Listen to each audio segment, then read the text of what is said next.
तो CM Punk से पूछा जाता है कि उनका जो पेप्सी का टैटू है उनके हाथ पे वो, तो सबसे ज़्यादा भाई वो पेप्सी वाला टैटू था ना, उसी के बारे में वो कहते हैं कि देखो ये बहुत ज़्यादा वाइडली पॉपुलर है। तो अगर मैं बात करूँ तो वहाँ पे एक बैंड था, अगर मैं उस बैंड की बात करूँ तो वो बैंड का नाम बताते हैं माइनर थ्रेट। वो कहते हैं अर्ली 80s में वाशिंगटन डीसी में ये बैंड था, और उसका जो गिटारिस्ट था ब्रायन बेकर, वो उससे एक इंटरव्यू में पूछा जाता है तो वो कहता है कि मैं बेसिकली वो देख रहा था कि जिस पॉइंट वो ही वॉज इन डिटेंशन, उससे ये पूछा जाता है तो why do you have a Coca Cola tattoo. तो वो ये कहता है कि आई लाइक कोको कोला।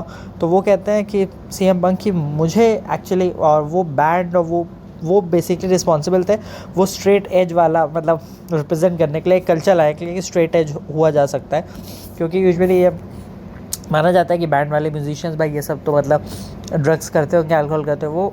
और सीएम पंक खुद भी स्ट्रेट एज हैं, इसलिए उन्होंने कहा but I don't like Coke, तो आई लाइक पेप्सी, तो क्यों ना I have a Pepsi tattoo. तो उनके पास एक पेप्सी टैटू है। वो कहते हैं देखो लोगों को ये लगता है कि किसी ब्रांड का ये ऐसे टैटू लगाना इट्स वेरी वियर्ड ये वो, लेकिन मेरे लिए उस टैटू की सिर्फ ऐसा नहीं कि वो एक सॉफ्ट ड्रिंक का टैटू है, उससे ज़्यादा काफ़ी ज़्यादा डीपर मीनिंग है।